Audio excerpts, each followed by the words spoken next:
Yo, yo, yo, yo, yo, yo, yo, yo, yo, yo, yo, yo, yo, yo, yo, yo, what's up? Baby, boy Rashad back again. Now, I'm about to teach you a little bit about muscle contractions. Yes, I did some learning myself too. This is my research. Now, I'm gonna share with you the research that I found out, in courtesy of James Grage. As you see in my other videos, I do have his Undersun Bands. Click up there, you'll find the video.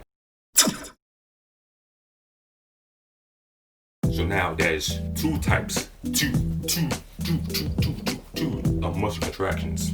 There is isometric and isotonic. Isometric is a muscle contraction where the muscle does not change its length. Example of an isometric contraction: when you go to the beach, you flex your abs. That's isometric contraction. Another isometric contraction is when you do a planks. Basically, isometric contractions you do when you're focusing on your abdominal muscles. From my experience, all isometric contractions, that's when you kind of stand still, and you kind of harden your body. Now the next one is isotonic.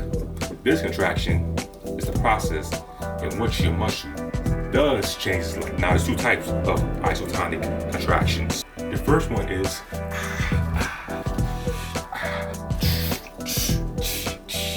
that is concentric contraction. Concentric, either way to remember, concentric contract, which means the shortening of your muscle. This is the type of contraction you would do if you're on the beach and you see a girl that you like.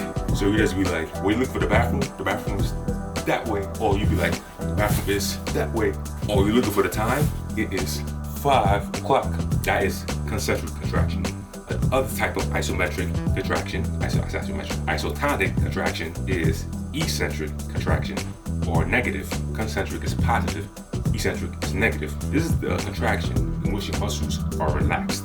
This is when your muscles are at its longest state. Right now, I'm flexing on my eccentric contraction. My biceps and my triceps are in the eccentric contraction form. They're at the longest states. You don't see the muscles at their optimal form. Eccentric, eccentric, eccentric, eccentric, eccentric. This is the contraction you're doing most of the time. So now, a little recap. Two types of muscle contractions: isotonic, isometric. Isometric, stiffening your body. Where muscles length does not change. Your body stiff. This is the contraction you do when you're flexing your abs. Most times. Isotonic. Two types of isotonic contractions: concentric, contract. Eccentric, relax. So now you know your muscle contractions. Remember this for future videos when I use this vocabulary, you know now. But if you need a little recap, you can always come back to this video. But that being said, like, comment, subscribe, share with your peoples, and I'ma see you next video.